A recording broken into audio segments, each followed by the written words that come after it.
Every African village has whispers. Some say at night you may see your uncle carrying firewood when he has been dead 3 years.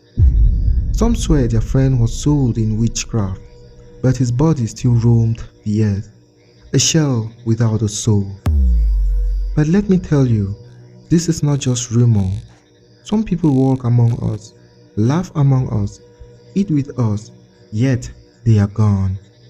Their souls enslaved, their shadows sold, their names written in secret covenants. And this is the story of Jude.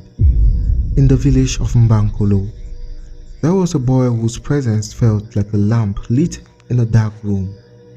His name was Jude King, son of Pascal and Mama Sidouane, farmers whose compound sat near the Red Dust Road, winding toward Yaoundé. Jude had the kind of smile that made even stubborn elders nod with approval. Teachers called him the sharp one. He could calculate sums faster than a calculator, write essays that left his classmates wide-eyed, and play football like the ball itself obeyed him. But in Africa, brightness can be a dangerous gift. For every shining child, there is a shadow somewhere, jealous eyes, hungry spirits, relatives who mutter in the corners of a hut. People noticed how Jude never seemed to tire, how he helped his mother in the farm, then revised his notes under a kerosene lamp till the cock crowed, how he topped his class without bribing teachers, how he never fell sick when malaria swept the village like harmattan dust. "This boy has too much light," whispered Aunt Miriam one night, her eyes narrowing. "And light attracts moths, even darker ones." The moths were already circling. It began quietly. At first, Jude's mother noticed he no longer laughed as he used to. He stared at his plate of gari and soup like it was sand. At night, he tossed in his raffia bed, mumbling words she could not catch. One night, she shook him awake. "Jude, Jude." His eyes opened, but they weren't his. They were empty, like two lamps with no flame. "Who are you calling Jude?" he asked in a voice that wasn't his. Her heart froze. The next morning, he was himself again, smiling, respectful, insisting nothing had happened, but his mother could not shake what she had seen. Then came the neighbor's report. A woman swore she saw Jude at midnight, carrying a heavy log of wood past the stream. Yet at the same hour, Jude was snoring in his father's hut. Another villager claimed he passed Jude on the bush path, his eyes hollow, lips moving silently as if reciting strange prayers. Children began to fear him. "He walks without shadow," one cried. Whispers spread. Jude has been sold. One Sunday after church, Jude's uncle tried to call him. "King Jude," he shouted across the field where boys played football. But something strange happened. Jude, who was right there on the pitch, did not turn. The ball rolled past him. The boys laughed, but Jude stood still, eyes glassy, chest rising slowly like a man underwater. The uncle shouted louder, anger flaring, "Jude, King Jude!" And then, this is what they saw before elders. Jude vanished. Not like smoke, not like running fast. He was simply not there. Disappeared. Minutes later, he was seen again, walking calmly into the compound from the opposite road, holding a stick of sugar cane. When asked where he had been, he looked confused. I was just at the junction, he said. I never played football today. But everyone had seen him. Everyone. That night, Mama Sidwan wept. She whispered to her husband, "Our son is walking, but he is not here.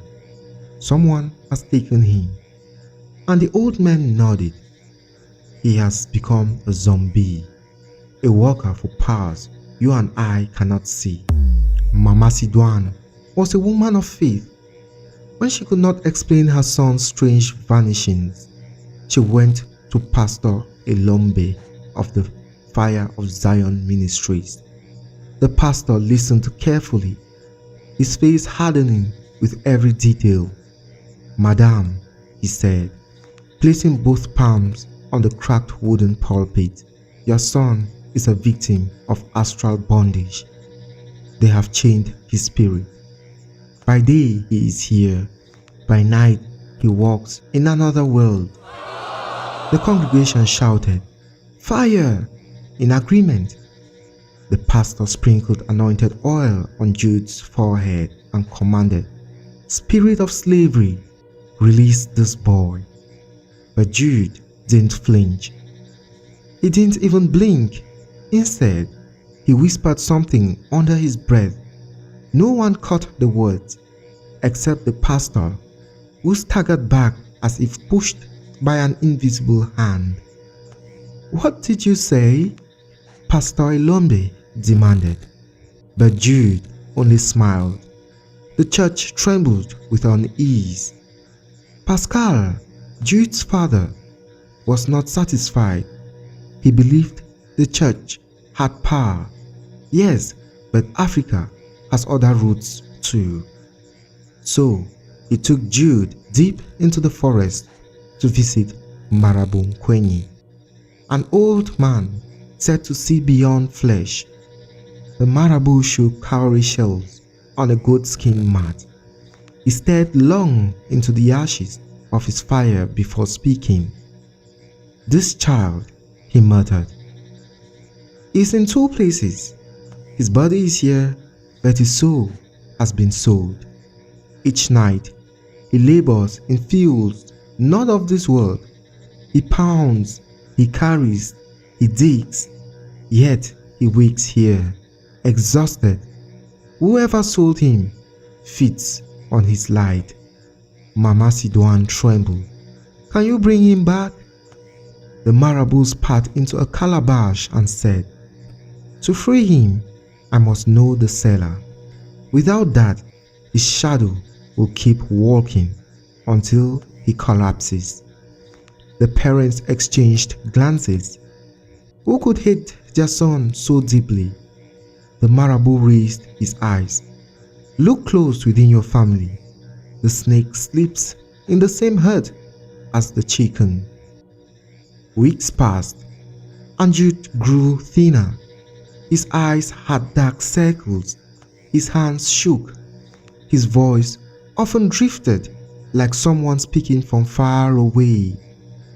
At school, he would suddenly fall asleep in class, head on the desk, drool running. Teachers thought he was lazy.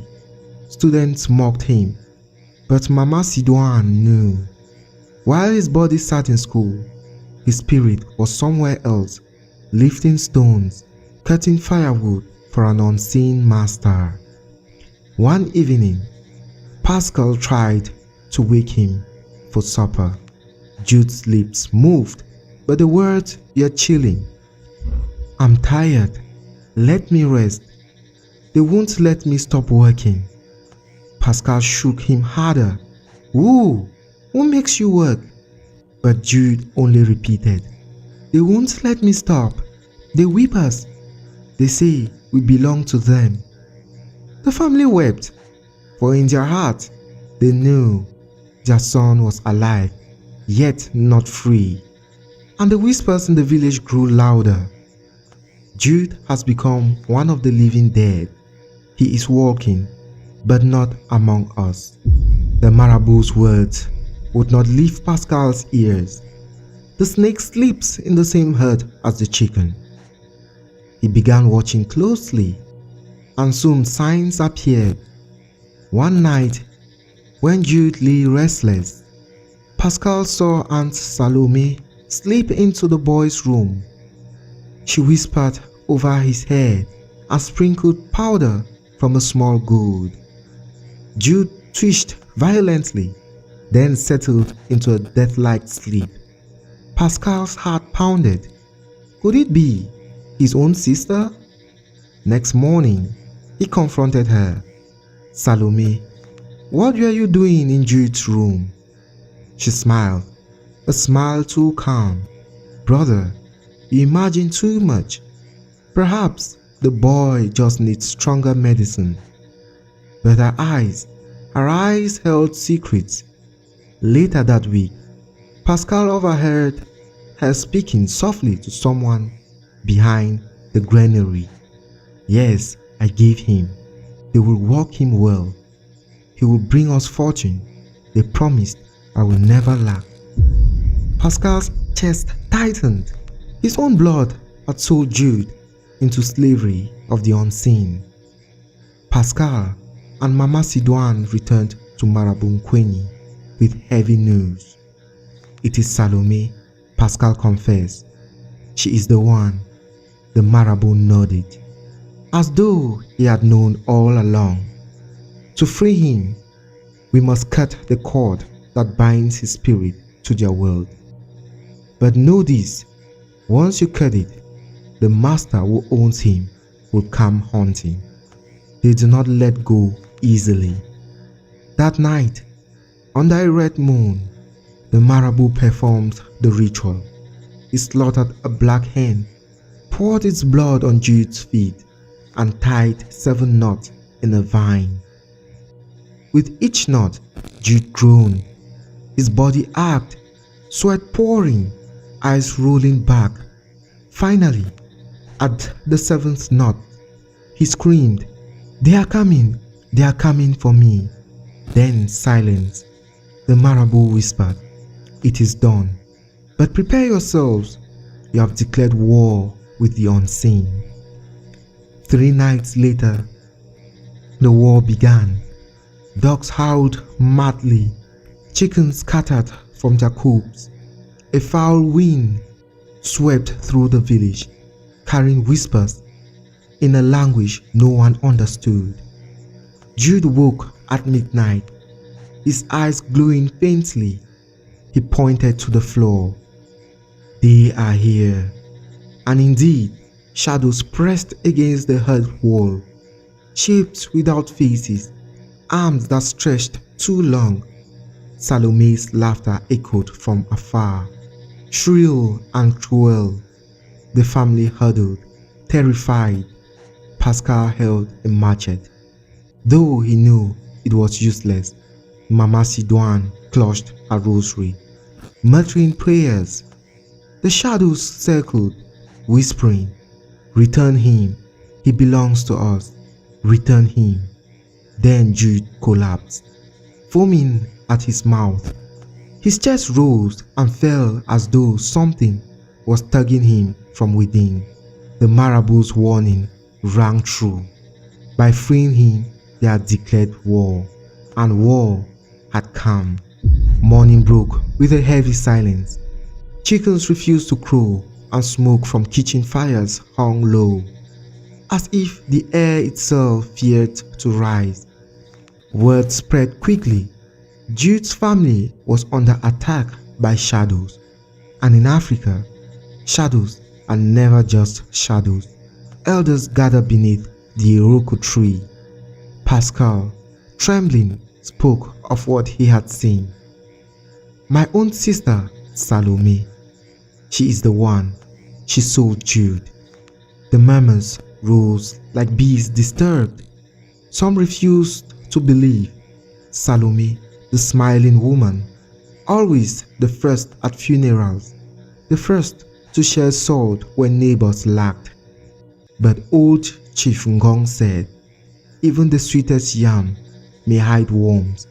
Salome was summoned. She came draped in bright cloth, smiling too calmly. When accused, She laughed. My brother dreams too much. Shadows? Spirits? This is the talk of madmen. But as she spoke, a child screamed. All turned to see. The boy pointed at her feet. Where Salome stood barefoot, the earth smoked faintly, and her shadow bent the wrong way. Gasps filled the square. Salome fled, and no one dared follow. That night, Jude worsened. His body grew thin, his eyes sunken. He spoke less and less, except in whispers no one understood. Once, Pascal caught fragments. They pull me, chains, fire, master calling. The Marabout returned, grave. He is half gone.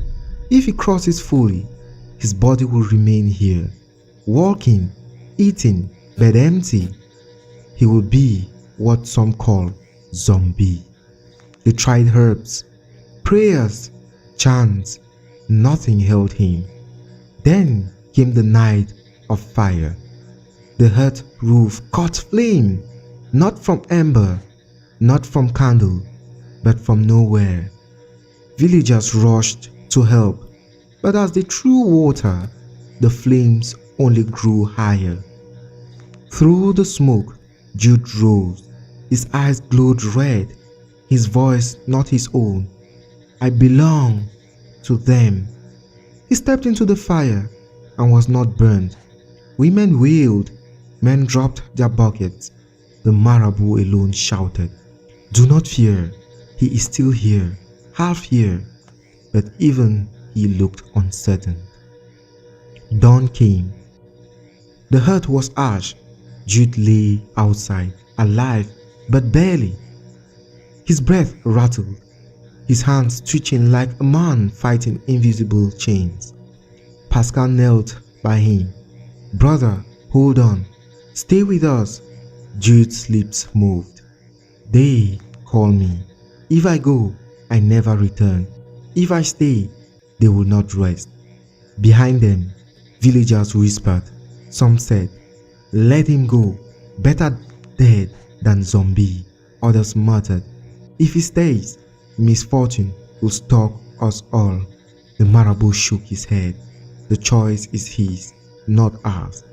Jude's eyes opened, clearer now. He looked at Pascal, then at the rising sun. Brother, if tomorrow you see me in the market selling groundnuts and I do not know you, walk away. For that will not be me. Pascal wept, but Jude only smiled faintly. The story ends there, with Jude neither alive nor dead, neither here nor gone. Some say they still see him on the dusty roads of the village, carrying a sack, walking endlessly. But when you call his name, it vanishes like smoke. Yes, it disappears. And so the villagers ask themselves, did Jude escape the chains of the underworld, or did he merely bring them back with him? No one knows, not yet.